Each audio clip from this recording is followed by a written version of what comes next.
Saya nggak usah di sini ya. Selamat malam Bapak dan Ibu semuanya. Sudah dicek? Rapotnya bagus? Bagus. Puji Tuhan. Kolesterolnya yang bagus angkat tangan? Kolesterol? Hanya beberapa. Asam urat yang bagus angkat tangan? Oke. Gula darah yang bagus? Wah, ibu ini kayaknya bagus semua ya Bu ya. Oke, baik. Perkenalkan nama saya Dian. Di sini saya perwakilan dari Mayapada Hospital Bandung. Ingin menginformasikan hal-hal penting apa yang dimiliki oleh Mayapada Hospital Bandung. Sebelumnya saya juga mengucapkan terima kasih karena undangannya hari ini kita bisa datang ke Tasik, ya Pak. Membawa juga dokter spesialis jantung aritmia, Dokter Setiawan, untuk bisa memberikan edukasi kesehatan hari ini gitu. Nah, ini untuk Mayapada sendiri, saya mau cerita. Jadi Mayapada kami ini merupakan, mijitnya ke sini, sini. Oh sorry, sini ya. Oke, jadi Mayapada ini bukan hanya ada di Bandung, Bapak dan Ibu. Kami ini memiliki beberapa grup, ada di Jakarta Selatan, di Lebak Bulus, di Tangerang, di Jakarta Kuningan, di Bogor. Kami juga ada di Surabaya, Bandung, IKN Nusantara juga ada. Nah sekarang lagi buka di Jakarta Timur Cakung dan juga Batam. Jadi ini akan ekspansi besar-besaran. Lalu cerita sedikit tentang Mayapada Bandung. Ada yang pernah ke Mayapada Bandung? Belum pernah? Jadi kami ini keluar tol Buah Batu, posisinya ada di Jalan Terusan Buah Batu nomor 5. Jadi kalau misalkan Bapak dan Ibu keluar tol Buah Batu, keluar tolnya belok kiri, nah ada di perempatan lampu merah. Nah itu kami ada satu rumah sakit besar di sana, itu Mayapada Hospital Bandung. Kami merupakan rumah sakit tipe B. Saat ini memang rumah sakit kami belum melayani BPJS, tapi masih dalam proses, gitu. Tapi untuk asuransi pribadi, perusahaan ataupun pembayaran pribadi kami bisa melayani. Nah untuk bednya Bapak dan Ibu nggak usah khawatir karena kami adalah rumah sakit tipe B, di mana untuk bed untuk pasien kurang lebih ada di 200 bed. Dan juga dokter kami memiliki kurang lebih di 100 dokter spesialis dan juga dokter subspesialis. Jadi walaupun rumah sakit baru, tapi dokter kita semuanya sudah lengkap. Gitu. Nah ini adalah layanan emergency kami, di mana kita punya 4 layanan emergency untuk kardiak jantung, lalu untuk stroke, lalu juga kita punya layanan trauma, yang terakhir juga layanan ibu dan anak. Dan kami punya layanan terbaru kami adalah chest pain unit, di mana kalau misalkan pasien punya keluhan nyeri dada, mau kapanpun itu boleh datang ke IGD gratis untuk rawat jalannya. Tapi hanya yang punya keluhan nyeri dada aja gitu. Nah itu cara daftarnya gimana? Langsung aja ke IGD kalau misalkan punya keluhan nyeri dada. Itu adanya di Mayapada Hospital Bandung. Nah ini saya cerita sedikit untuk kamar-kamarnya. Nah karena Bapak dan Ibu belum pernah ada yang ke Mayapada, ini saya mau liatin kamar-kamar kami. Ini adalah kamar tertinggi kami, yaitu Presiden Suite, di mana kami memiliki 1 ruangan, 2 kamar tidur dan 2 kamar mandi di dalamnya, dan juga ada ruang keluarga. Harga per malamnya 5.500.000. Jadi ini biasanya kalau pasien-pasien yang bawa keluarga besar, gak mau nginep di hotel, nah ini maunya langsung yang kamarnya sudah ada kamar pendamping, jadi keluarganya tidur di sini juga di 1 ruangan. Nah ini kamar yang kedua yaitu kamar suite. Kalau kamar suite tidak ada kamar untuk pendamping, dia hanya ada kamar untuk perawatan, ruang keluarga saja. Per malamnya harganya di 2.650.000 gitu. Nah ini yang terakhir one bed one room kita yang terendah, VIP yang paling bawah. Ini harganya 1.750.000, dilengkapi oleh smart TV, sofa bed dan juga kamar mandinya di dalam. Nah ini biasanya kalau pasien-pasien yang maunya nggak mau sharing sama pasien yang lain, nah biasanya ini adalah VIP kita yang paling murah meriah. Oke. Selanjutnya ini adalah kelas standar kita, ada deluxe. Deluxe itu kelas 1 yang ada 2 bed, superior itu yang kelas 2 ada 4 bed, dan yang general itu kelas 3 yang 5 bed. Jadi kita mulai yang 5 bed harganya 330 per malamnya. Untuk yang kelas 2 yang superiornya harganya di 600, dan yang di deluxe-nya dengan harga 900.000 gitu. Nah ini kurang lebih informasi tentang kamar-kamar kita yang di Mayapada ya Bapak dan Ibu. Nah ini saya cerita untuk poliklinik. Nah ini untuk gambar-gambar klinik-klinik kita Bapak dan Ibu. Lalu juga ini saya juga punya informasi ruangan medical check up. Jadi kami ada 16 lantai, jadi dari lantai 1 sampai lantai 7 itu adalah poliklinik. Poliklinik, lab itu semuanya 7 lantai. Nah mulai dari lantai 10 sampai lantai 12, dari lantai 8 sampai lantai 12 itu ruang perawatan. Nah ini ruang rehabilitas medik, jadi biasanya pasien-pasien pasca operasi atau stroke biasanya akan dilatih di ruang rehabilitas medik oleh tim fisioterapi kita. Jadi ini tempat untuk melatih pasien-pasien yang pasca stroke, operasi dilatihnya oleh tim fisioterapi. Nah ini layanan cuci darah, hemodialisis dan juga kemoterapi juga kami ada. Cuci darah, betul, ini ruangannya. Lalu oke. Nah, ini ruang operasi. Ini gambaran ruang operasi kita. Ruang operasi hybrid. Nah, ini ruang ICU. Jadi ICU, PICU, Perina semuanya kita ada komplit. Tapi Bapak dan Ibu jangan mau nginap di sini. Ini biasanya udah pasien-pasien di bawah kesadaran semua. Oke. Nah, ini teknologi. Ya, ini yang penting Bapak dan Ibu karena daripada Bapak dan Ibu udah ke rumah sakit dirujuk lagi ke rumah sakit yang lain jadi capek. Kalau di rumah sakit kami tidak perlu dirujuk karena MRI-nya sudah ada, CT scan-nya juga kami sudah ada. Oke. Nah, ini konsep Green Hospital pertama yang terverifikasi. Tersertifikasi karena apa? Karena kami punya lahan penghijaunya cukup besar. Terus juga kita untuk rumah sakitnya banyak kaca, jadi untuk penghematan listrik juga lebih banyak gitu. Oke. Nah, ini yang berbeda lagi dari rumah sakit lain. Kami punya healing garden. Biasanya kalau garden itu adanya di lantai 1 ya Bapak dan Ibu. Kami healing gardennya ada di lantai 7. Jadi kalau pasien-pasien yang bosen dirawat inap, biasanya nanti dia turun ke bawah ditemani sama perawat untuk menghirup udara segar di lantai 7. Oke. Nah, saya mau cerita sedikit tentang Mayapada. Jadi Mayapada ini fokusnya kemana sih dokter spesialisnya gitu ya. Jadi untuk Mayapada kami memiliki Center of Excellence atau yang difokuskan ada 8. Yaitu Cardiac Vascular Center itu untuk jantung, Onkologi Center untuk cancer, Neuroscience Center untuk syaraf, Gastrohepatologi Center yang terkait dengan pencernaan, ada lagi Orthopedi Center untuk tulang, Uronepro untuk ginjal, lalu juga ada Obgyn dan juga pediatrik. Nah 8 poin ini yang kita fokuskan di rumah sakit. Jadi kalau Bapak dan Ibu mau mencari dokter yang terbaik dari 8 center ini semuanya ada gitu. Kayak contoh misalkan di rumah sakit lain biasanya kalau dokter jantung hanya sampai dokter intervensi. Nah di Mayapada dokter intervensinya ada, dokter subspesialis aritmianya ada, dokter subspesialis bedah toraknya juga ada. Jadi sudah komplit untuk cardiovascular centernya kita. Nah ini wajah-wajahnya dokter kita. Ini dokter Setiawan belum masuk ya dok ya. Karena dokter Setiawan mukanya masih belum kita edit ya dok, mohon maaf. Harusnya ada yang terbaru ya Den ya. Oke, ini wajah-wajah dokter kita mulai dari dokter intervensi sampai bedah torak kita ada semua.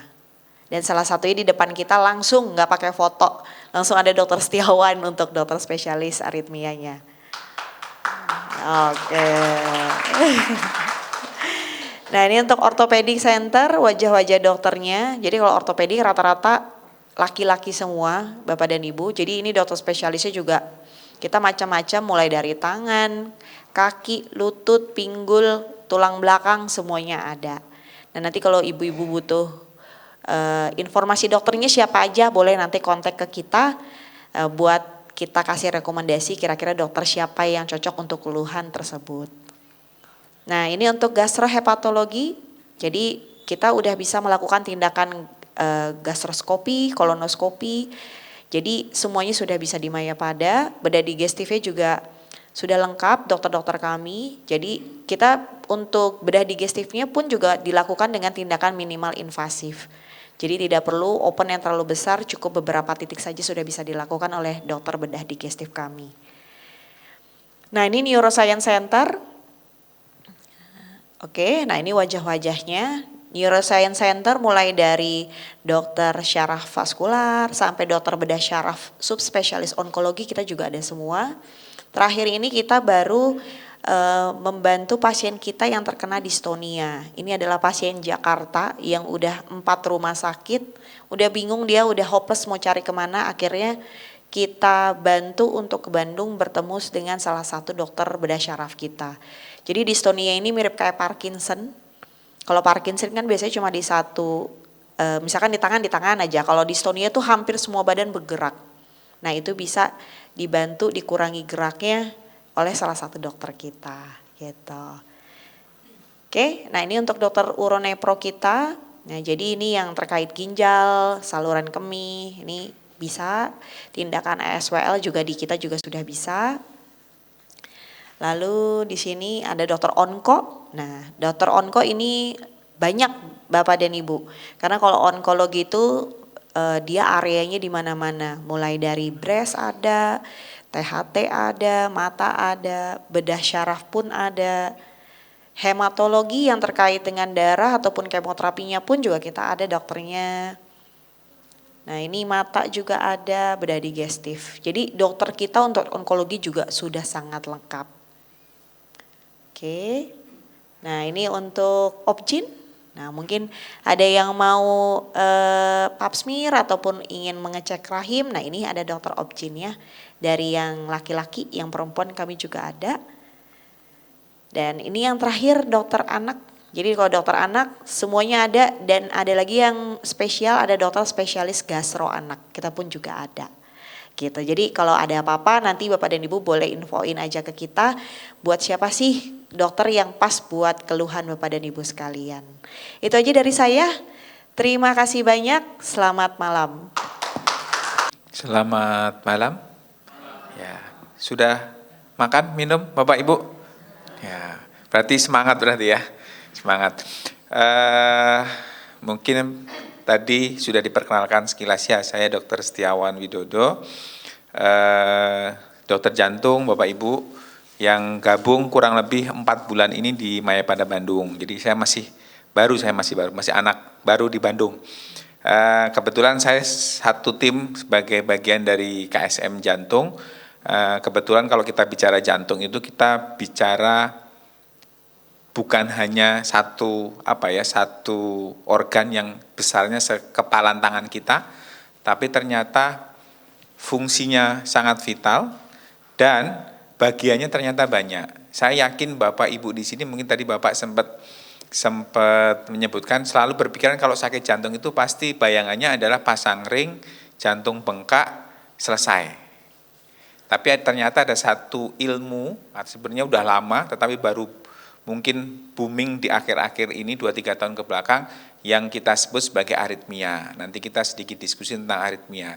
Jadi kalau jantung itu ada sumbatan yang kemudian kita sebut pasang ring, ada juga yang kita sebut sebagai aritmia tadi, itu adalah gangguan di listrik jantungnya. Jadi kalau nanti sebagai gambaran, kalau kita bicara aritmia itu berarti kita bicara tentang listrik jantung. Saya ibaratkan kita punya rumah, supaya rumah itu bisa nyala lampunya, supaya bisa nonton TV, supaya bisa nyalain AC itu harus ada listriknya. Sama jantung pun analoginya sama. Dia ada sekringnya, tapi jangan dibayangkan sekringnya sama kayak di rumah, bukan ya.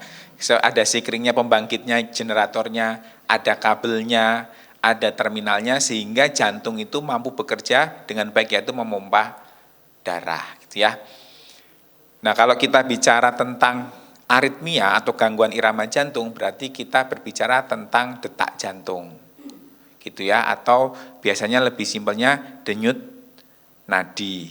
Nah, ada yang bisa cara menghitung denyut nadi di sini? Atau pernah atau sering ngitung detak jantung sendiri? Saya yakin pasti jarang. Jarang kan? Mungkin bukan jarang, nggak pernah mungkin ya nggak pernah.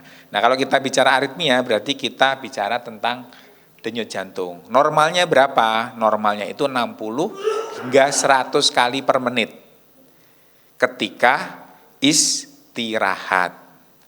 Jadi normalnya ketika kita ngobrol, duduk, nonton TV, itu detak jantung kita harus 60 sampai 100 kali per menit. Terlalu rendah kita juga nggak baik, nggak normal. Terlalu cepat dari 100 juga nggak normal. Itu yang pertama, frekuensinya. Yang kedua, harus teratur. Jadi detak jantung normalnya harus frekuensinya misalnya 60, duk, duk, duk, duk, harus seperti itu. Jadi detaknya selalu jaraknya sama.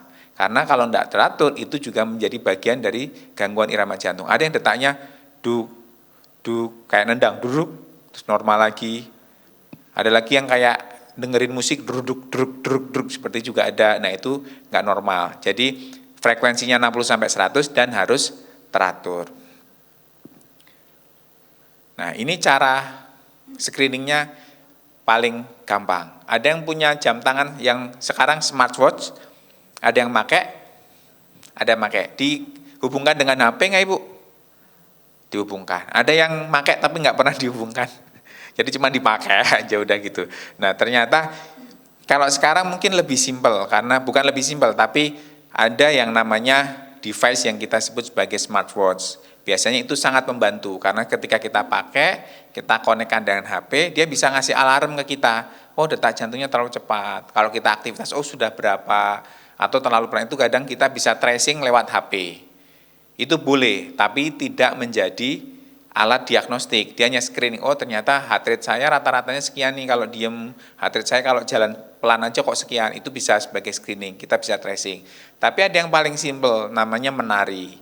Nah menari ini sekarang lagi dipopulerkan atau dikampanyekan oleh dokter jantung di tahun 2025 kemarin, nanti puncaknya di bulan Maret 2026 di New Zealand. Kenapa? Karena Indonesia kebetulan ditunjuk sebagai salah satu pelopor istilah menari ini yang akan diadopt ke global, jadi ke dunia. Nanti akan dipublishnya di bulan Maret di New Zealand. Menari itu bukan joget maksudnya, tapi kepanjangan dari meraba nadi sendiri. Ini merupakan alat paling simpel, paling gampang, bisa dilakukan kapanpun tanpa ngeluarin uang. Tapi kita bisa menghitung detak jantung, denyut nadi kita. Caranya gimana? Ada contohnya. Kita menggunakan tangan kiri boleh, kanan boleh. Kemudian tangan sebelahnya menggunakan 2 jari. 2 jari taruh di pergelangan tangan di bawah ibu jari. Boleh dicoba.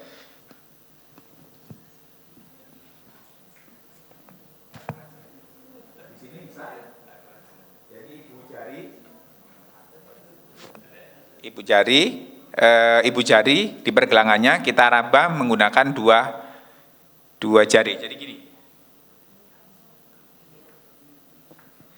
Harus ketemu, kalau nggak ketemu bahaya. Kalau nggak ketemu bahaya, harus ketemu.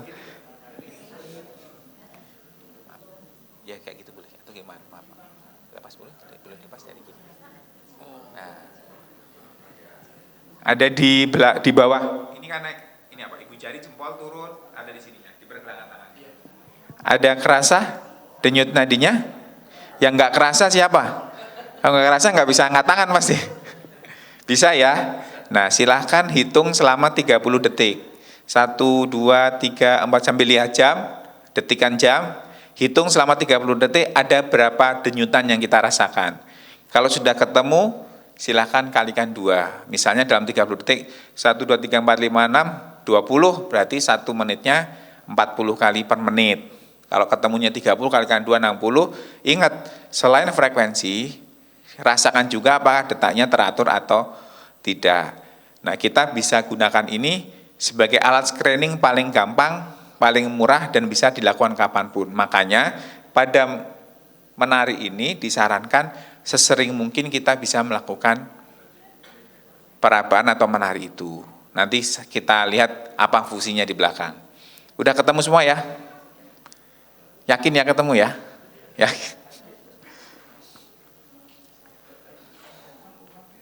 Nah, ini aritmia. Aritmia itu kalau zaman sekarang lagi sukanya AI.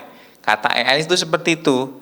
Aritmia itu adalah gangguan detak jantung yang tidak normal atau tidak beraturan. Bisa terlalu cepat, yang kemudian disebut sebagai takikardi, bisa terlalu pelan atau disebut bradikardi, atau tidak beraturan. Akibatnya apa? Ketika terlalu cepat, terlalu pelan, atau tidak beraturan tadi, detaknya, jantung kan tugasnya mompa darah. Ketika dia muncul aritmia, akibatnya apa? Pompanya menjadi tidak efektif. Sehingga pompanya nggak bagus, suplai oksigennya nggak bagus, akan muncul banyak keluhan pada tubuh. Nah, aritmia itu ternyata angka kejadiannya cukup tinggi. Di sini ada berapa orang? Kurang lebih 100 ada?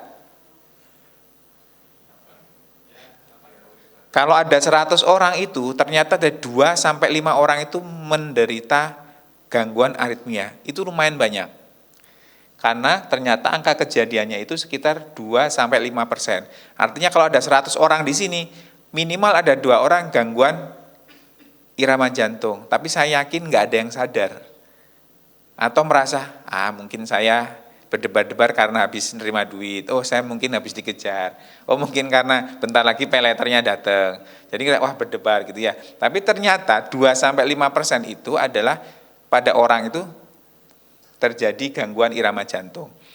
Padahal ini seperti fenomena gunung es. Artinya apa? Keluhan pertama pada orang gangguan irama jantung itu adalah berdebar. Berdebar. Dan kebanyakan orang berdebar itu selalu dinormalisasi bahwa tadi, mungkin saya habis jalan, saya marah, ada yang ngomongin saya kali, selesai. Sehingga orang itu tidak berobat ke dokter jantung. Mungkin kalau orang-orang yang dengan keluhan awal berdebar itu memeriksakan diri, mungkin angkanya tidak 2-5%, mungkin lebih dari ini. Ini diambil karena hanya sekitar ini orang-orang yang berobat screening terhadap keluhan berdebarnya. Kemudian kenapa angkanya itu ternyata nggak terlalu tinggi tapi sebenarnya seperti fenomena gunung es? Karena kebanyakan keluhannya itu bersifat paroksismal. Paroksismal itu artinya apa? Hilang timbul. Jadi kalau ada orang keluhannya berdebar, itu nggak seterusnya setiap hari akan berdebar terus. Ada yang keluhannya mungkin sebulan sekali tiba-tiba 10 menit hilang. Ada yang cuma 1 menit hilang. Tapi ada juga yang munculnya begitu muncul heart rate-nya 180-200 kali per menit, detaknya sampai 1 jam atau harus butuh obat baru dia berhenti. Habis itu mungkin kayak orang sehat. 3 bulan, 6 bulan nggak kambuh. Tahu-tahu bulan kesekian muncul lagi heart rate-nya 200. Dia hilang timbul. Nah kadang-kadang karena keluhannya yang hilang timbul dan frekuensinya berbeda-beda itu, orang menganggap itu menjadi hal yang biasa atau normal. Tetapi ada beberapa kejadian atau beberapa kasus yang ternyata itu juga sangat membahayakan. Pernah dengar ada orang habis olahraga, pola hidupnya sehat, pulang ke rumah tidur, nggak bangun-bangun? Pernah? Nah itu kemungkinannya salah satu penyebab paling seringnya adalah gangguan irama jantung. Jadi pulang perasaan orangnya tadi habis ngobrol, habis minum kopi, habis nonton TV, atau mungkin malah habis olahraga, pulang tidur bablas, nggak bangun-bangun. Nah itu paling banyak gangguan irama jantung, walaupun itu tidak banyak. Kemudian kebanyakan orang gangguan aritmia itu datangnya itu sudah di komplikasinya. Misalnya apa? Tadi keluhan pertama berdebar. Mereka datang dengan keluhan paling seringnya sudah lewat dari itu. Sesak nafas, kaki bengkak. Nah, kenapa? Karena detak jantung yang terlalu cepat tadi atau tidak beraturan itu lama-lama jantungnya tadi pompanya nggak efektif, jantungnya besar, gagal jantung. Dia baru berobat. Ternyata penyebabnya gangguan irama jantung. Ada juga yang karena paling sering apa? Karena stroke. Ternyata 3 pasien stroke itu 1 itu pasti adalah gangguan irama jantung dari penelitian. Ada namanya atrial fibrilasi. Nah ternyata itu penyumbang 30% orang dengan stroke. Nah, kadang-kadang orang datang bukan ke dokter jantung, tapi ke stroke-nya. Kok lemes anggota gerak kirinya, CT scan, EKG, ternyata iramanya tidak teratur. Nah, ini jenisnya tadi, ini yang saya bilang tadi, kalau kita analogikan, ini kayak rumah gitu ya. Ini namanya S-anode, itu sikringnya. Jadi jantung itu ada pencetusnya, ada generatornya. Ini sikringnya, ini ada kabelnya, tapi tidak kelihatan seperti ini maksudnya ya. Itu tergambarkan ini sikringnya, ini ada kabelnya, ini ada terminalnya, terus ada kabel-kabelnya. Nah, dalam kondisi apapun, sumber listriknya harus dari sini. Nggak boleh dari sini, nggak boleh dari sini, nggak boleh dari tempat lain. Harus sumbernya dari sini, kemudian dia akan ditransmisikan ke sini baru ke kamar-kamar. Jadi jantung itu ada 4 kamar, ada yang kamar kanan, kiri, serambi kanan, kiri, bilik kanan, bilik kiri. Nah, ketika ini sumbernya harus dari sini. Nah, ketika satu terjadi masalah di aliran listrik ini, kita sebut aritmia. Bisa bentuknya tadi terlalu cepat. Nah, ini yang tadi saya bilang, kecepatannya 60 sampai 100. Ketika tiba-tiba ada sumber listrik di sini sampai 200, kita sebut dengan tachycardia. Atau terlalu pelan, ibaratnya kita punya HP, baterainya udah lowbat, udah nggak bisa dicas. Terlalu pelan, kita sebut sebagai bradykardia. Atau iramanya tidak teratur. Nah, ini penyebabnya. Penyebabnya secara prinsip ada 2. Satu reversible dan satu lagi irreversible. Reversible itu artinya apa? Kalau kita ketemu penyebabnya, kita obati penyebabnya, selesai masalahnya. Misal apa? Pernah dengar pasien dengan tiroid, pembesaran kelenjar tiroid, gondok? Nah, itu biasanya pasien-pasien seperti itu, detak jantungnya terlalu cepat. Kita tidak perlu pusing mengobati aritmianya. Kita obati tiroidnya, aritmianya ikut membaik. Ada orang yang mengkonsumsi obat darah tinggi di sini ada? Ada. Nah, ada beberapa obat darah tinggi yang efeknya menurunkan detak jantung. Karena mungkin dosisnya terlalu tinggi atau mungkin konsumsi lama, efeknya muncul, detak jantungnya menjadi pelan 40. Kalau seperti itu tinggal kita stop obat, 3-4 hari, 5 hari biasanya akan kembali pulih. Itu maksudnya reversible. Jadi kita tidak perlu melakukan treatment terhadap aritmianya. Tapi ada juga yang irreversible. Irreversible itu artinya apa? Berarti kita harus melakukan treatment terhadap gangguan irama jantungnya. Secara umum penyebabnya sama. Penyebabnya seperti dengan penyakit jantung pada umumnya. Pasti punya faktor resiko. Apa itu? Satu, usia. Misalnya kalau di atas 45, kalau laki-laki, perempuan biasanya udah menopause. Kemudian dia juga dengan konsumsi rokok, kemudian ada dengan pasien dengan hipertensi, dengan diabetes, atau penyakit-penyakit yang lain seperti serangan jantung. Kalau seperti ini, kita harus obati aritmianya supaya detak jantungnya kembali normal. Kalau pada yang gangguan tadi, tiroid, efek samping obat, kita perbaiki penyebabnya, dia akan kembali normal. Nah, terus kapan sih kita harus curiga kita mengalami gangguan aritmia jantung? Keluhan paling banyak berdebar-debar. Kalau Bapak Ibu membaca, berdebar itu kan sebenarnya keluhan subjektif. Keluhan seseorang yang bisa merasakan detakan jantung itu definisi dari berdebar. Makanya berdebar ini juga bisa 2 kemungkinan. Satu, memang dia subjektif artinya normal, hanya perasaan aja, atau memang dia ada sesuatu. Nah, kebanyakan kan orang sebaliknya, berdebar kita anggap selalu mungkin ada mungkin karena tadi marah dan lain-lain. Ternyata dia paling banyak keluhan pertamanya adalah berdebar-debar. Kemudian yang kedua, detak jantungnya terasa loncat-loncat atau skipping beat. Jadi duk duk duduk, duk duk duduk, duk duk duduk seperti itu. Jadi kayak ada yang mukul atau nendang di dada kiri. Itu penyebab keduanya. Kemudian yang ketiga, bisa dengan smartwatch, bisa dengan menari tadi, ternyata detak jantung kita di atas 100 kali per menit ketika resting atau kurang dari 55 kali per menit. Jadi ketika kita duduk nonton TV, heart rate-nya 30, 25. Saya punya pasien itu usianya 41 tahun, perempuan, berarti masih muda lah ya, lagi kontrol bukan ke poli jantung tapi, tiba-tiba pingsan. Heart rate-nya berapa? 21 kali per menit. Seperti itu. Itu tidak pernah ngasih kode juga. Dia biasa-biasa aja, berobat tahu-tahu pingsan, kejang, heart rate-nya 21 kali per menit. Seperti itu. Itu contohnya. Kemudian bisa juga kadang-kadang orang dengan gangguan aritmia itu keluhannya bukan yang 1, 2, 3 yang mengarah ke jantung, tapi keluhannya justru ke dokter saraf biasanya. Apa? 1, saya pusing kok nggak sembuh-sembuh ya. Saya kayak kalau jalan tiba-tiba kayak mau pingsan, blackout, gelap ya. Terus atau lebih dari itu, bisa juga sampai pingsan. Saya ada pasien juga 1 minggu yang lalu, dia itu kalau diajak ngobrol tiba-tiba kayak mau jatuh, gitu.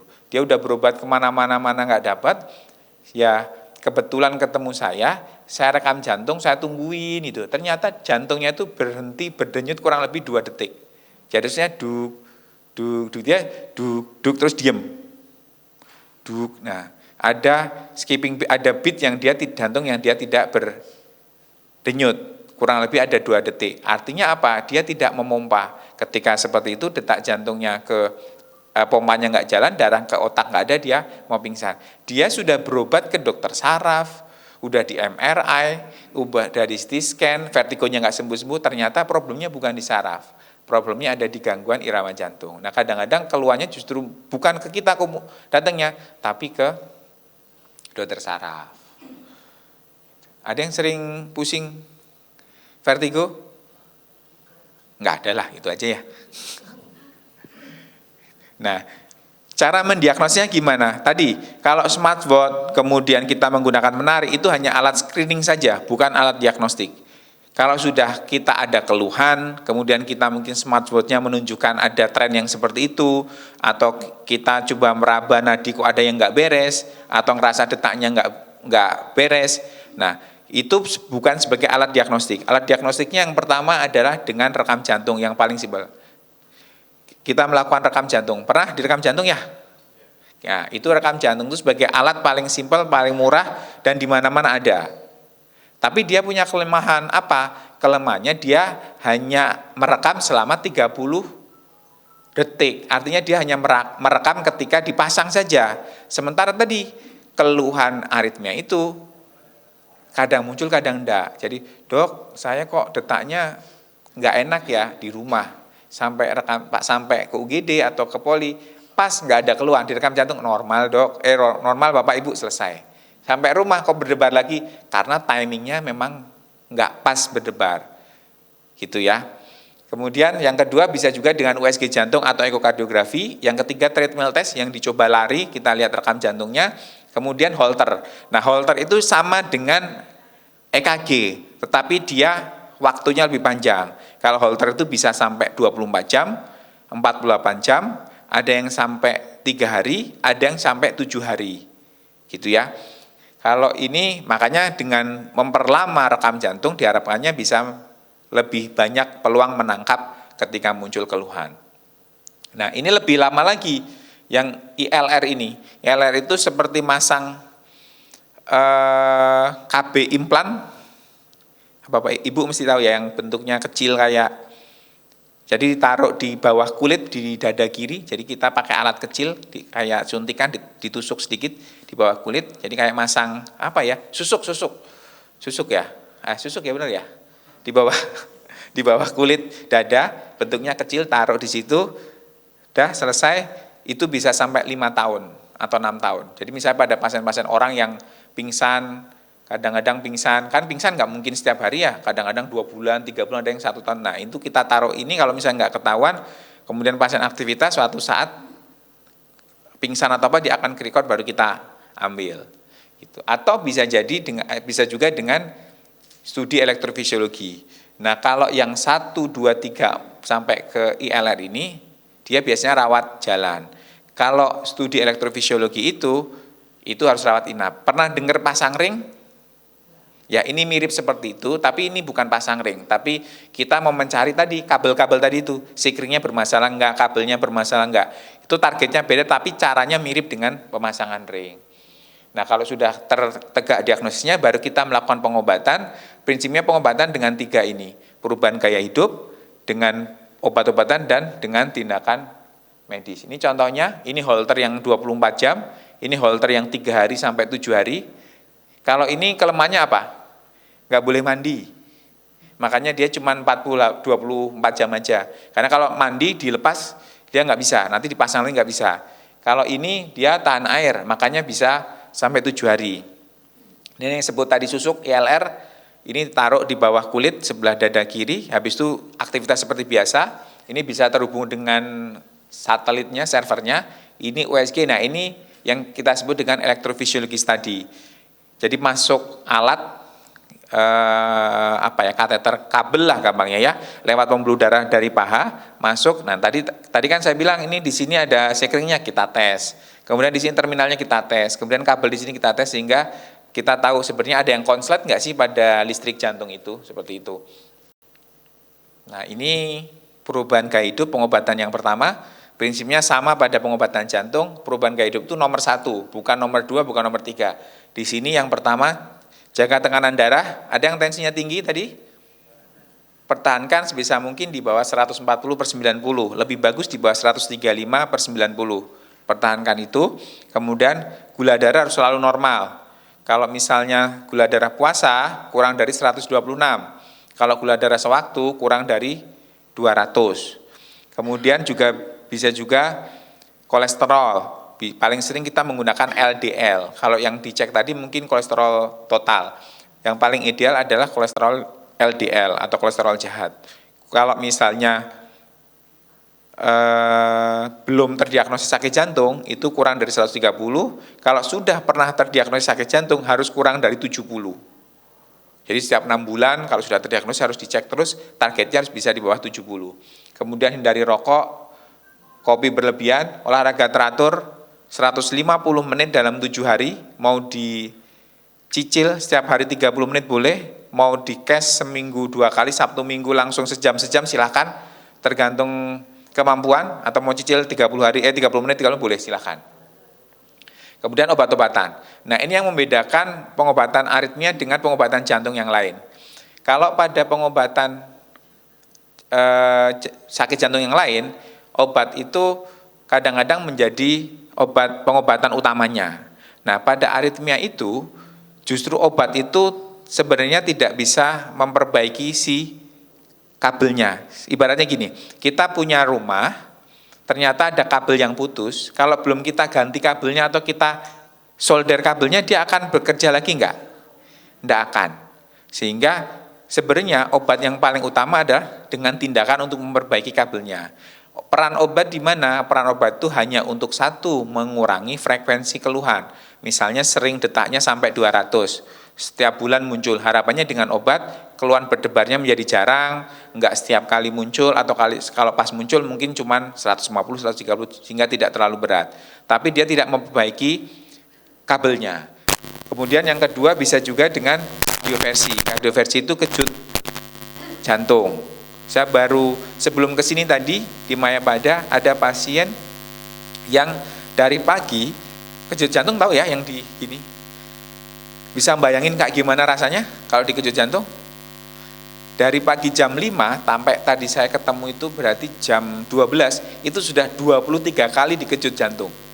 Bayangin rasanya sama gosongnya di dada itu kayak gimana? Karena detak jantungnya baru normal, nggak lama langsung 180 lagi, kejang. Dikejut lagi, seperti itu. Dari pagi sampai jam 12 itu sudah 23 kali dikejut jantung.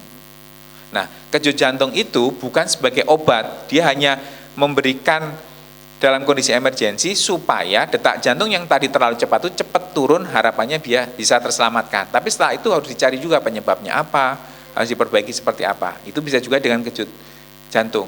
Nah, ini yang tadi saya bilang, pengobatan definitifnya ada 2, kateter ablasi, gampangnya kalau bahasanya kalau udah ketemu kabelnya, kita solder gitulah gampangnya. Harapannya supaya kabelnya nyambung lagi sehingga bekerja sempurna. Ini ditujukan untuk detak jantung yang terlalu cepat atau tidak beraturan. Misalnya tadi detak jantungnya 200, 170, 180 hilang timbul. Nah, itu kita kateter ablasi. Tapi bisa juga dengan pacemaker atau pacu jantung. Ditujukan untuk yang detak jantungnya terlalu pelan.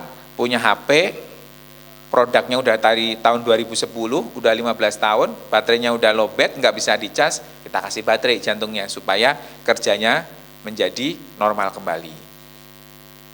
Nah ini yang tadi kardioversi, ya ini pacemaker yang saya bilang pacu jantung, ini jantungnya karena detaknya cuma 20-30, yang tadi saya contohkan perempuan usia 40 tahun itu, akhirnya kita pasang alat pacu jantung. Ini bukan operasi yang di open buka gitu, bukan.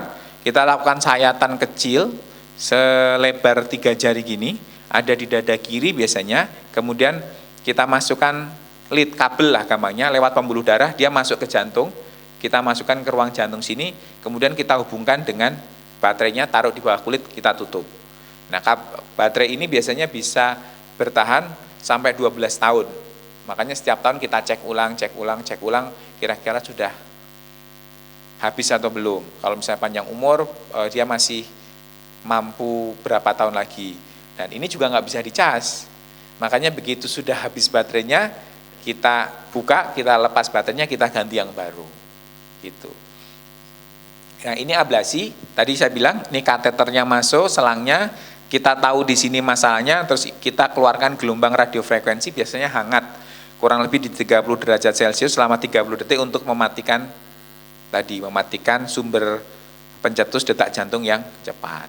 Nah ini sebagai slide terakhir saya, kapan harus ke IGD, atau ini adalah alarm sign-nya, bahwa ketika kita mengalami gangguan irama jantung dan tidak boleh menunda besok.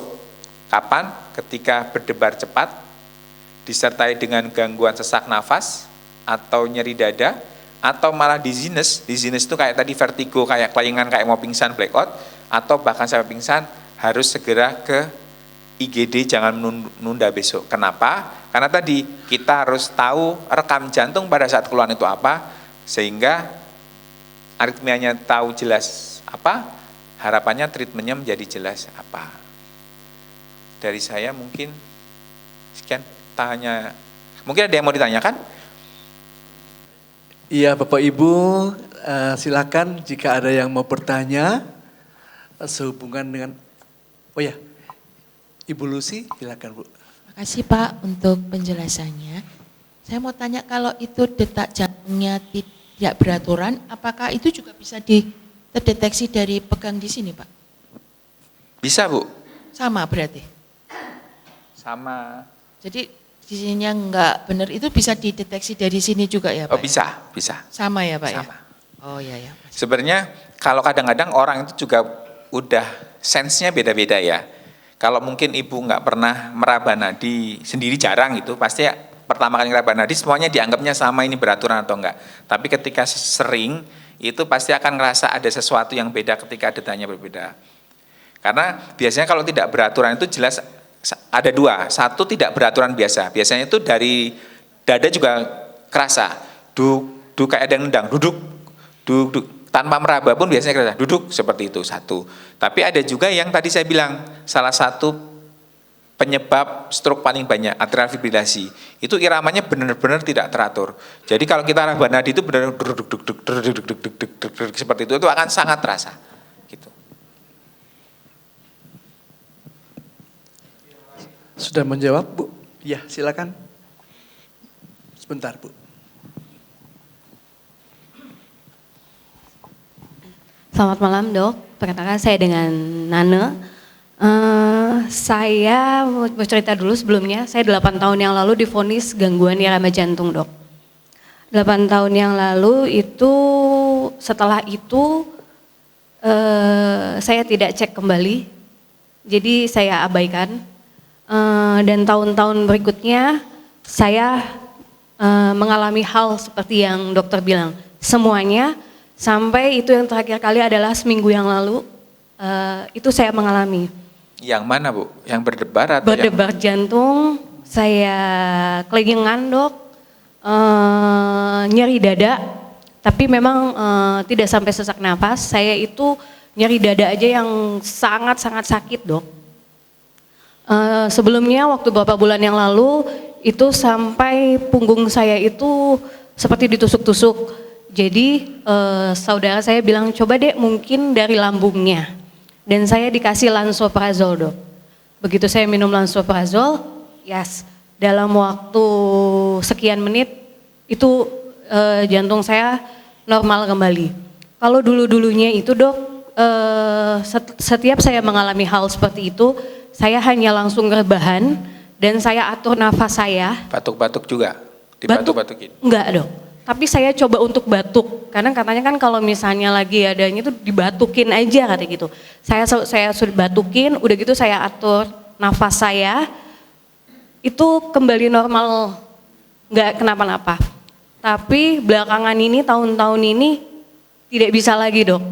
Saya tidak bisa atur nafas saya lagi sehingga detak saya itu normal, tapi saya tunggu aja sampai bisa sampai setengah jam itu dok, saya menahan nyeri dada itu. Karena seperti dokter bilang tadi juga, begitu saya selesai nyeri dada, saya bawa ke IGD udah telat. Direkam jantung nggak ada apa-apa, nggak masalah kayak gitu. Karena Jadi, sudah nggak berdebar maksudnya? yes, sudah nggak berdebar lagi juga, jadi jatuhnya sia-sia saya ke IGD dok. Dan BPJS juga nggak cover, tetap dibayar. Jadi saya balik lagi. Seminggu kemarin itu saya coba minum lansoprazol lagi dok, karena saya sudah pernah 1 kali saya merasa itu bekerja buat saya minum, tapi sampai 2 jam, 3 jam saya tunggu tetap nggak bisa dok. Sempat keraba nadi nggak ibu? Atau pernah ketangkep detaknya berapa? Enggak, Waktu yang dulu juga nggak pernah? enggak, saya nggak pernah sama sekali. Jadi kesini kok semakin sering dok, mungkin ya betul faktor kecapean ya dok ya, karena saya juga baru melahirkan anak kembar dok, dan mungkin kurang tidur juga ya dok ya, jadi saya merasa kemungkinan itu adalah salah satu faktornya juga, gitu. Yang saya mau tanyakan, apa yang harus saya lakukan dok pada saat itu, kan kalau langsung ke IGD kayaknya apa ya dok ya, kadang tuh gak keburu gitu loh ke IGD gitu loh dok. Jadi apa yang harus saya lakukan sebagai mungkin saya pasien aritmia yang paling gak pertolongan pertama buat diri saya sendiri gitu dok. Terima kasih. Kalau yang ibu ceritakan itu sepertinya itu, jadi gangguan irama jantung kan macam-macam ya. Sepertinya apa yang nyebutnya ya, supraven. Jadi ada sumber listriknya itu, sikringnya itulah ibaratnya, itu bukan dari sikring aslinya. Yang kadang-kadang itu munculnya itu ketika tercetus itu bisa sampai 170 sampai 200 kali per menit tadi itu. Itu banyak keluhan seperti itu, kadang-kadang selalu disalahartikan sebagai GERD, sakit lambung kadang-kadang gitu. Gitu yang pertama itu. Yang kedua, penyebabnya sebenarnya bukan karena kecapean, tapi memang sudah ada substrat yang bermasalah di listrik jantungnya ibu. Cuman timingnya kapan kita nggak tahu. Ibu kalau kenanya saya, apa pencetusnya saya juga nggak tahu. Pokoknya semaunya dia aja. Dia mau muncul, dia nggak mau muncul. Bahkan yang kita sebut dengan SVT, kemungkinan besar kan ibu nyebutnya SVT gitu ya. SVT itu biasanya muncul pertama itu di usia 30-an. Habis itu ada paling banyak muncul berikutnya di tahun keberapa? Setelah 13 sampai 14 tahun dari penelitian. Jadi 30 tahun misalnya muncul pertama, habis itu hilang, tapi sebenarnya bukan sembuh. Dalam penelitian disebutkan biasanya muncul kedua itu setelah 10 hingga 13 tahun berikutnya. Jadi usia 4 bulan berikutnya dia baru muncul, dan itu dengan frekuensi yang sering. Sebenarnya cocok dengan ibu sebenarnya. Kalau lihat perjalanannya. Jadi sebenarnya bukan karena kecapean dan lain-lain, tapi memang sudah ada substrat yang bermasalah, yang tinggal nunggu kapan dia tercetus aja. Gitu ya. Nah, berikutnya, kalau ibu nanya ke saya, harusnya bagaimana? Sebenarnya justru pas berdebar itu harus di EKG sebenarnya, rekam jantung. Gitu. Jadi kalau yang saya tahu kan ibu ketika berdebar mencoba di rumah dulu, begitu enak berangkat pas nggak berdebar gitu. Jadi bukan nggak ada gunanya, bukan, tapi pas direkam jantung memang sudah nggak berdebar. Ya itu yang saya bilang agak susah. Idealnya justru ketika ibu berdebar itu langsung direkam jantung supaya tahu seberapa cepat heart rate-nya ibu dan jenisnya kayak gimana. Sebenarnya itu. Nah kalau memang tidak mau seperti itu, tadi saya sampaikan bahwa yang kita berikan itu memang tidak ada obat kecuali 1 ablasi tadi untuk menghilangkan, memperbaiki listrik itu. Dan sebagai penanganan pertamanya biasanya 1 itu malah dibatuk-batukkan atau meniup tapi nggak dikeluarin, apa ya bahasanya ya. Saya kasih contoh nggak apa-apa ya. Misalnya, saya membahasakannya susah. Misalnya, ibu duduk gitu kan, terus kayak mau niup tapi jangan dikeluarkan, jadi gitu. Apa sih bahasanya gimana ya? Tahan ya. Ya boleh, kayak mengejan. Jadi sekuat-kuatnya. Makanya kalau ibu pas berdebar kenceng kayak gitu, terus ke UGD kadang-kadang nanti disuruh niup spet tuh, ya kan?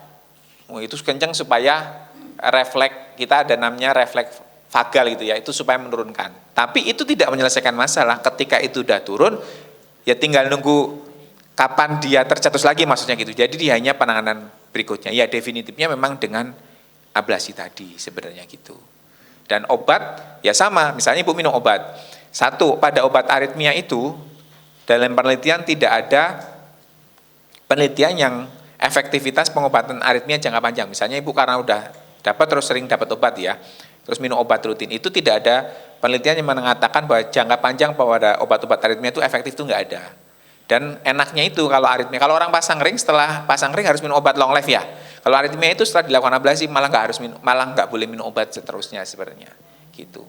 Jadi ya penanganan pertamanya ya tadi itu aja, ibu batuk-batukan atau muntah atau tadi niup nggak dikeluarin tadi itu gitu. Ya kalau definitifnya ya harus dengan ablasi gitu.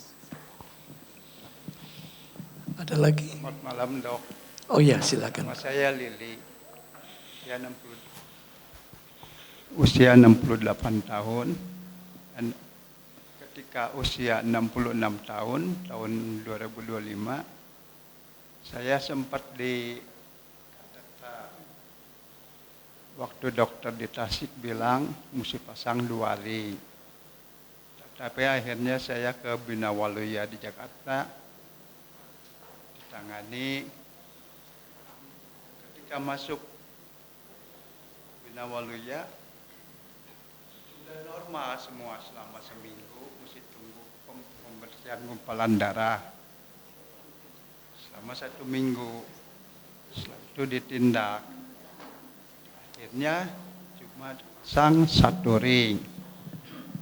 Nah, setelah keluar di ICU, itu kan dimonitor hasil apa tadi yang denyutnya itu. Saya masuk di AF. Oke.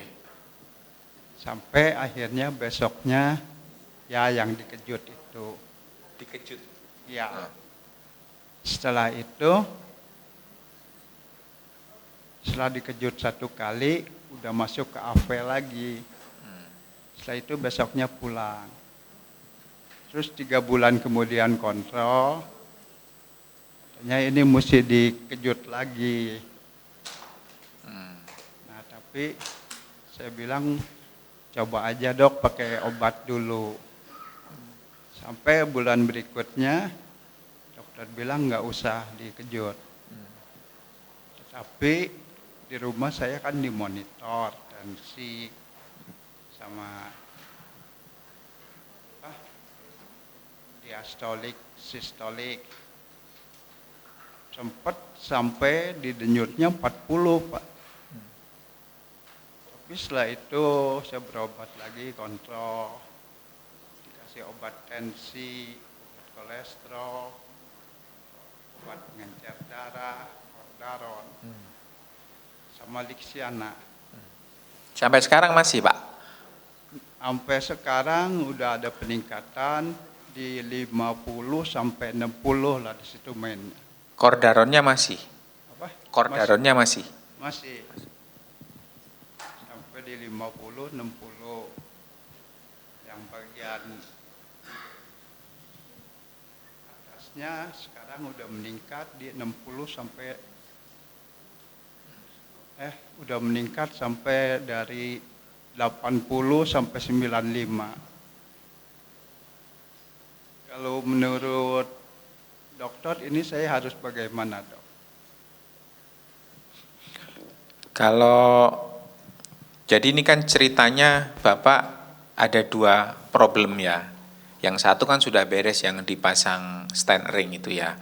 Ternyata setelah itu muncul gangguan irama jantung. Kita sebut atrial fibrilasi yang tadi saya sampaikan itu menjadi salah satu dari 3 pasien risiko stroke tadi itu. Makanya Bapak menggunakan Lixiana. Lixiana itu kan pengencer darah, tujuannya untuk menjaga gumpalan darah supaya risiko stroke-nya turun. Jadi kalau pada atrial fibrilasi, jantung itu harusnya pompanya gini nih Pak. Kalau pada atrial fibrilasi itu detak jantung sumbernya itu bisa sampai 300 kali per menit. Jadi gerakannya cuma gini aja. Sehingga risiko terjadi jendalan darah. Satu itu. Nah, sebenarnya yang harus dipastikan posisi sekarang itu detak jantungnya itu apakah masih atrial fibrilasi atau tidak. Jadi atrial fibrilasi AF itu ada 4 tipe. Satu masih hilang timbul, yang kedua ada 4 tipe. Yang satu baru muncul, kalau baru muncul udah kita coret karena Bapak kan udah dari berapa tahun yang lalu. Yang kedua hilang timbul, jadi kadang hilang, kadang muncul lagi AF-nya, kadang hilang, seperti itu. Itu tipe 2. Yang tipe ketiga itu udah permanen. Permanen itu artinya sudah selama setahun itu muncul terus saja, udah enggak, atau udah persisten, jadi seumur hidup udah seperti itu. Sebenarnya yang paling penting sekarang adalah Bapak itu masuk golongan yang mana pada atrial fibrilasinya. Kalau pada pasien yang sudah permanen atau persisten, itu kalau Bapak nanti ketemu dokter jantung, misalnya ketemu saya nih, saya sudah tidak akan berpikir gimana cara mengembalikan itu ke irama aslinya. Bisa dimengerti ya Pak? Kan irama aslinya kan teratur harusnya, sekarang nggak teratur. Kalau masih hilang timbul, itu kita harus menjaga supaya irama jantungnya itu tetap seperti irama aslinya, teratur. Tapi kalau sudah masuk kategori yang permanen atau persisten, saya sebagai dokter itu sudah tidak berpikir lagi gimana caranya itu kembali ke normal, tapi gimana caranya detak jantungnya nggak lebih dari 100. Nah, sekarang itu berarti tugasnya adalah Bapak itu masuk mengklasifikasikan AF-nya itu ke kategori yang mana. Gitu, karena itu nanti penting untuk tindak lanjutnya. Kalau masih tadi hilang timbul, berarti mohon maaf Bapak harus minum long life Cordaron atau sejenisnya karena menjaga, atau tindakan lain yang ablasi. Tapi kalau tidak mau ablasi berarti harus long life menggunakan amiodaron yang menjaga supaya tetap sikringnya sikring aslinya. Tapi kalau sudah permanen, sudah tidak perlu berpikir menggunakan amiodaron, tapi menggunakan obat-obatan yang menjaga supaya detak jantungnya tidak lebih dari 100. Karena kalau atrial fibrilasi tercetus, detaknya bisa sampai 180 kali per menit. Nah, itu yang sekarang berarti tugasnya adalah kita harus mengklasifikasikan AF-nya Bapak itu masuk kategori yang mana. Itu yang langkah pertamanya. Gitu. Untuk selanjutnya saya harus sering cek AP-nya itu. Sebenarnya gini, kalau misalnya direkam jantung, misalnya nih Bapak suatu saat direkam jantung, itu kan sudah jelas ada atrial fibrilasi. Terus ternyata suatu saat direkam berobat, direkam jantung itu normal, berarti kita masih mengkategorikan Bapak bukan ke permanen. Jadi dokternya harus benar-benar sekuat tenaga menjaga supaya itu tidak permanen. Harus dijaga seperti itu. Tapi kalau hari ini direkam jantung permanen, besok direkam jantung sama masih AF, besoknya AF, atau kita misalnya pakai holter nih 3 hari, hampir seterusnya itu AF misalnya, kita mengkategorikan ke permanen. Kalau seperti itu, kita tidak perlu obat-obatan kayak Cordaron lagi, karena memang sudah permanen. Seperti itu. Jadi kalau saran saya, yang pertama, Bapak harus minimal holter untuk memastikan ini masuk kategori yang mana dulu. Kalau AF-nya udah tegak, tapi kategori AF yang mana dulu, supaya nanti pengobatannya jelas. Apakah dengan obat yang mengembalikan ke irama normal, atau cukup dengan obat yang menjaga supaya detaknya nggak tinggi, sudah nggak berpikir lagi kembali ke normal, maksud saya gitu ya, karena sudah permanen, udah netep, atau kita perlu tindakan untuk mengembalikan itu supaya Bapak tidak perlu obat-obatan yang dikonsumsi gitu. Saya kemarin baru melakukan ablasi atrial fibrilasi Pak, dia dari tahun kurang lebih 7-8 tahun yang lalu, terdiagnosis atrial fibrilasi tapi nggak pernah mau berobat. Nah, waktu kemarin kurang lebih di 3 bulan yang lalu, dia ketemu saya atrial fibrilasi, akhirnya saya kasih obat, ya syukurnya dia bisa kembali ke normal. Nah, saya eko, saya USG jantung masih normal semua, saya tawarin, mau nggak diablasi. Baru kemarin kontrol, sukses, dia nggak minum obat lagi sama sekali. Ya itu tergantung, makanya untuk mencapai itu harus klasifikasikan ini masuk ke AF yang mana dulu nih gitu.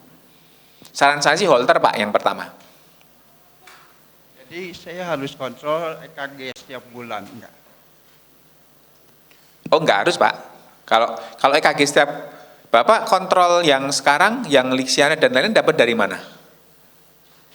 Dokter Darwin. Dokter? Darwin. Kontrol tiap bulan? Bulan. Ya pas kontrol itu kan bisa dicek juga bisa. Sekalian itu bisa. Kan asalnya pompa jantung saya juga sempat lemah. Setelah diketeter, terus dikasih penguat pompa jantung lah mungkin obatnya. Sama sekarang kan berarti kalau denyut jantungnya sudah di 50 sampai 60, berarti udah normal belum Pak? Gimana Pak maksudnya? Denyut jantungnya sekarang yang diastoliknya udah naik di 50 sampai 60 lah, antara yang itu. Mohon maaf saya potong. Yang 50-60 itu tekanan darahnya atau detak jantungnya? Tekanan detak jantung, ya detak jantung. Jadi gini, kalau misalnya problem berikutnya atrial fibrilasi, kemudian ternyata detak jantungnya pelan, itu itu memang harus banyak strateginya Pak. Yang pertama, kita harus stop semua obat dulu jadi dia detak pelannya itu efek dari obat atau memang tadi yang baterainya bermasalah, karena misalnya Bapak usia dan lain-lain. Karena beberapa obat jantung kan juga tadi menekan detak jantung. Misalnya Bapak dapat nih detak jantungnya misalnya 50, artinya kan terlalu pelan. Nah, kita harus wash out dulu penyebabnya apa. Kita stop obat yang punya efek menurunkan detak jantung tadi. Kalau sudah di stop obatnya, sudah ditunggu heart rate-nya masih pelan, berarti kita bisa menjawab kemungkinan besar detak jantung pelannya itu karena tadi baterainya bermasalah. Nanti menjadi strateginya berbeda. Apakah perlu baterai tambahan atau tidak. Nah, makanya yang paling pertama adalah kalau memang seperti itu, satu lepas obat yang menurunkan detak jantung, Bapak harus holter minimal 2 hari. Setelah di holter itu kita bisa recall tuh, kita baca sebenarnya selama 2 hari tanpa obat itu detak jantungnya berapa. Yang tadi yang saya sampaikan yang pasien saya itu udah di holter nggak ketangkep-tangkep terus. Pas ketemu saya di EKG itu saya tungguin, tiba-tiba ada yang hilang. Nah sama kayak Bapak, setelah obatnya kita singkirkan semua, obat yang menekan di holter, rata-rata heart rate-nya berapa. Kalau ternyata memang misalnya cenderung 40, 50, berarti kan tidak ada pengaruh obat. Nah itu kita bilang, oh ini mungkin baterainya bermasalah, sehingga perlu baterai tambahan ibaratnya. Tapi kalau setelah dilepas, kita holter heart rate-nya naik, berarti kemungkinan dosis obat Bapak yang harus disesuaikan supaya detak jantungnya nggak terlalu pelan.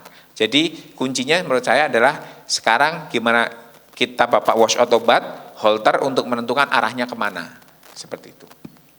Jadi baiknya kalau denyut jantungnya mesti di atas 60. Iya Pak, normalnya 60 ketika istirahat. Tapi kalau Bapak tidur, lelap, ya mungkin bisa turun menjadi 50, 45 itu bisa. Tapi ketika Bapak ngobrol kayak saya gini, mestinya dia akan 60, 65, 70. Malah kalau pasien AF itu cenderungnya tinggi, 80, 85 kadang-kadang seperti itu. Ya, baik Pak. Terima kasih Pak untuk penjelasannya. Ya, ada lagi pertanyaan satu. Oh, silakan. Selamat malam Pak. Perkenalkan saya yang kasus di saya Pak, justru di anak saya Pak yang perempuan. Itu tuh dia mengalami kejadian SVT itu di waktu sebelum usia 2 tahun lah. Ya sekarang anaknya sudah hampir 9 tahun.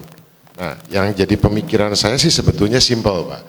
Anak saya itu kan dari kurang lebih berarti sudah 7 tahun ya. Dia konsumsi obat terus tuh. Ya. Dan memang seperti yang tadi Bapak bilang. Obatnya boleh tahu? Bisoprol? Untuk sekarang sih dikasihnya Concorde. Concorde ya. Concorde. Nah, seperti yang saya bingung itu kan selama minum dia Concorde pun kadang-kadang dia suka timbul tuh Pak. Ya, selama ini memang yang saya amati triggernya itu hanya kalau dia flu, batuk, itu muncul Pak. Ya. Nah, yang pemikiran saya bilang itu kan tadi Bapak sempat ada bilang tidak ada penelitian yang menjamin itu akan menghilangkan selain ablasi. Betul ya Pak ya? Nah, saya pengen tahu nih kalau misalnya nih sekarang sih puji Tuhan Pak udah berapa bulan itu nggak pernah kambuh nih anak. Sempet dia flu nggak kambuh. Ya.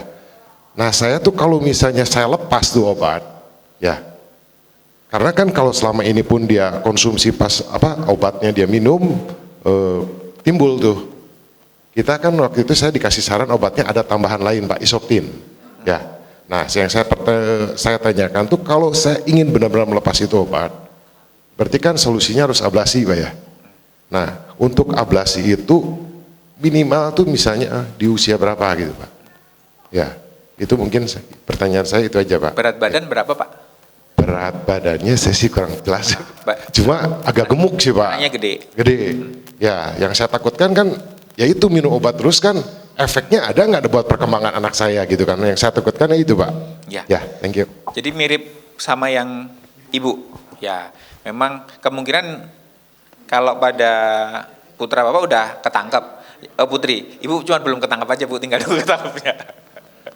Kalau Bapak udah ketangkep, itu namanya SVT. SVT itu memang detak jantungnya tiba-tiba bisa muncul semau dia. Kadang-kadang sampai ada yang sampai 220 juga ada. Atau lebih juga ada.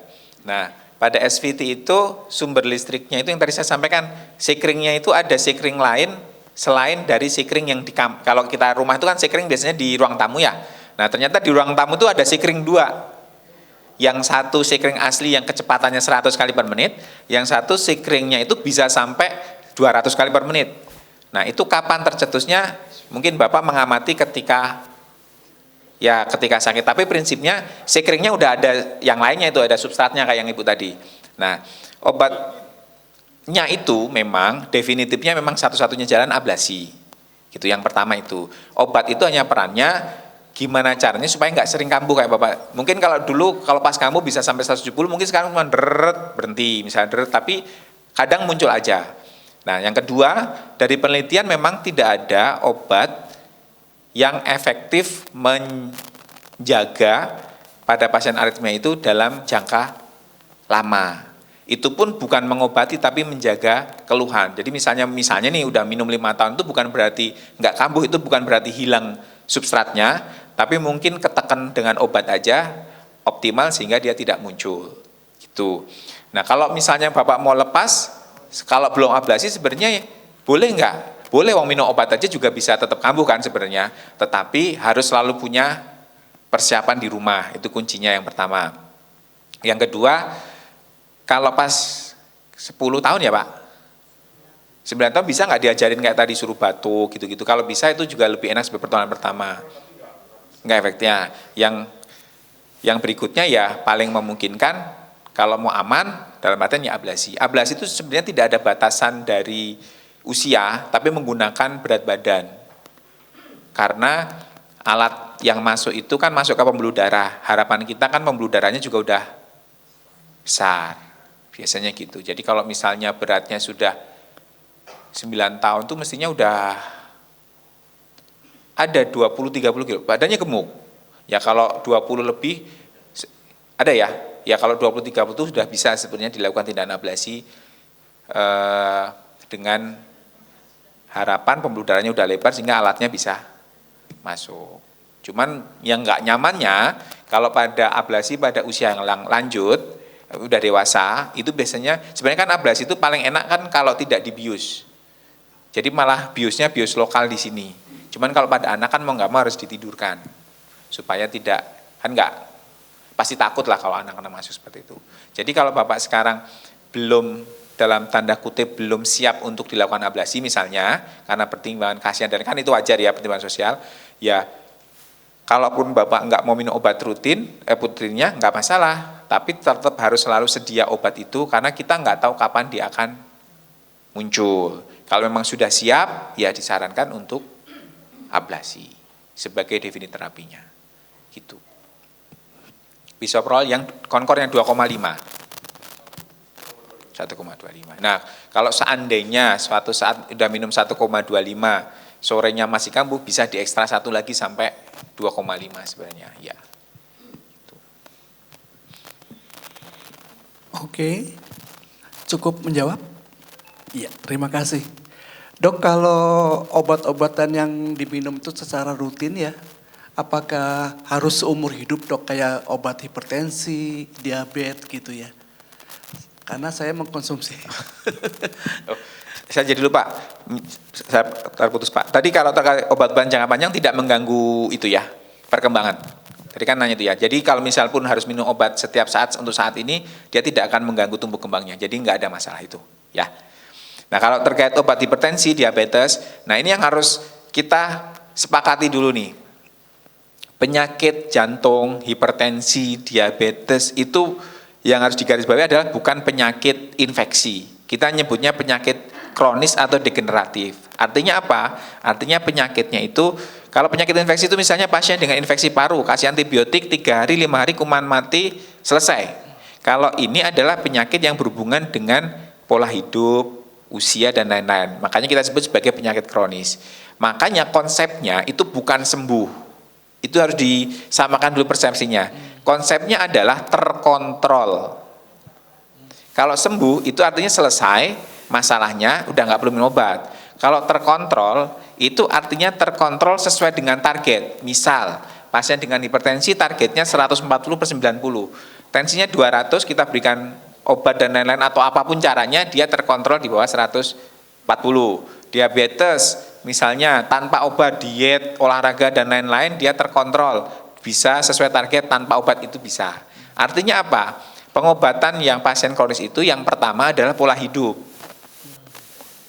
Pola hidup itu bisa olahraga, bisa makannya yang diatur. Misal Bapak dengan hipertensi, diabetes, pengennya beli obat mahal tapi nggak mau olahraga, nonsen, nggak akan ada ujungnya. Makanya yang pertama harus dirubah adalah makannya dijaga, olahraga 150 menit dalam 7 hari.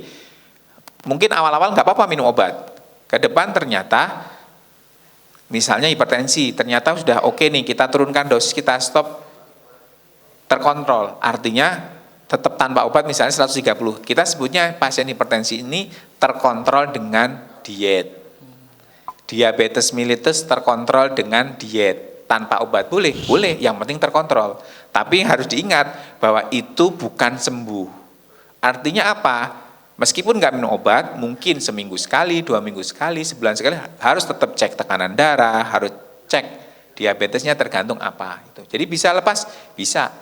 Makanya kalau pengobatan diabetes, yang pertama itu harus pola hidup dulu. Misalnya Bapak sekarang menggunakan suntik, misalnya insulin, 12 unit, maemnya udah dijaga, olahraga iya, turun 8 unit, turun 6 unit. Suatu saat bisa lepas, bisa. Tapi yang di pikiran kita itu bukan sembuh. Ketika lepas insulin, kita sebutnya itu terkontrol. Artinya suatu saat masih bisa naik. Bukan berarti lepas insulin habis itu makannya bebas lagi, bukan. Kalau seperti itu ya akan naik lagi. Seperti itu. Apakah benar Dok kalau misalnya rutin ya minum obat itu akan berpengaruh kepada ginjal? Nah, ini juga kita sudut pandangnya kita samakan lagi. Kita samakan lagi. Kalau saya, sudut pandangnya berkebalikan dengan opini yang ada di masyarakat. Gini, orang sakit jantung tuh kenapa, orang ginjal tuh kenapa sih?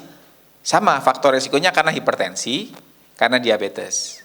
Artinya, kalau orang dengan diabetes mellitus, orang dengan hipertensi, DM, dia kena ginjal, padahal minum obat rutin hipertensi, pertanyaan saya bukan obatnya berpengaruh, Bapak minumnya bener atau enggak? Bapak minum obat itu tensinya sudah terkontrol atau enggak? Jangan-jangan saya minum obat 2 macam tiap hari, enggak pernah tensinya masih 180. Artinya tensi yang enggak terkontrol itu yang membuat ginjalnya bermasalah. Jadi sudut pandangnya kita balik. Bukan obatnya, karena selama obat itu digunakan dengan tepat, sesuai dosisnya, sesuai indikasinya, maksimal dosisnya tercapai, secara penelitian tidak akan mengganggu. Jadi kita balik, saya setiap hari minum obat Dok, udah 10 tahun, tapi kok malah kena ginjal? Saya tanya balik, 10 tahun itu ngontrol tensi? Enggak, pokoknya saya beli-beli aja. Lah jangan-jangan dia minum tiap hari 2 obat merasa cukup, ternyata tensinya masih 200, tahu-tahu gagal ginjal. Jadi kita balik, jadi dengan obat seumur hidup pada hipertensi nggak usah khawatir. Kalau masih iya, coba tanya ke kita sendiri, jangan-jangan saya minum obat tapi nggak pernah tensi lagi nih, jangan-jangan saya minum obat diabetes, tapi saya nggak pernah ngecek lagi nih. Atau besok mau kontrol nih, dicek gulanya. Wah, makanya dijaga bener-bener. gula darahnya normal. Begitu udah nggak cek, makanya bebas lagi. Kadang-kadang kan gitu kan, makanya ada istilah HbA1c, pernah dengar? HbA1c itu nggak bisa dibohongin. Bapak mau dicek besok puasanya setengah mati, karena dia menggambarkan 6 bulan yang lalu. Mau tetap tinggi akan tetap tinggi, seperti itu. Jadi nggak bisa dibohongi HbA1c. Gitu ya. Jadi kita balik sama-sama, jadi nggak usah khawatir. Gitu. Oke, terima kasih dok. Ya, Cukup ya? satu lagi boleh. Oh boleh, silakan. Dok, kalau misalnya ketika ada teman yang godain, ngagetin gitu, kita berdebar-debar. Apakah itu juga termasuk salah satu gangguan aritmia itu? Sebenarnya tadi itu satu pertama subjektif. Yang kedua tergantung detak jantungnya juga. Kalau orang kaget atau orang marah, orang cemas itu wajar naik. Tapi naik itu pasti ada batasannya. Misalnya saya olahraga, sebagai contoh, heart rate-nya pasti akan naik. Misalnya saya olahraganya lumayan kenceng, lari, pace-nya lumayan oke, heart rate-nya sampai 150. Tapi begitu saya istirahat, saya nggak turun-turun heart rate-nya. Nah itu yang jadi masalah. Oh berarti saya juga punya gangguan irama. Nah sama dengan dikaget atau marah atau apa, secara otomatis pasti akan berdebar. Karena ada saraf yang mengatur itu, adrenalinnya naik sehingga detaknya cepat. Tapi kalau setelah itu langsung cooling down aman, ya nggak ada masalah. Tapi kalau berdebar, pencetusnya tadi misalnya kayak mau flu tiba-tiba berdebar, habis itu heart rate-nya malah tambah naik padahal udah beres. Nah itu yang menjadi pertanyaan itu. Dan itu gunanya tadi menari. Kalau misalnya Bapak suatu saat ngerasa dadanya nggak nyaman berdebar, langsung aja raba nadinya. Karena kan tadi pas diraba nadinya kok bener 130 pada lagi ngobrol, pasti istirahat pasti ada yang nggak beres. Karena kebanyakan pasien-pasien aritmia itu munculnya justru malah pas resting, pulang kerja nonton TV, tahu-tahu cepat. Makanya habis makan, makanya sering banget disalahartikan sebagai GERD dan kecapean. Tahu-tahu 130. Jadi kalau pas ada kerasa nggak nyaman berdebar, langsung aja raba nadinya, heart rate-nya berapa. Mestinya kalau pas resting di bawah 100. Kalau misalnya 130, 140, pasti ada sesuatu yang itu harus kita cari dulu apa penyebabnya, seperti itu.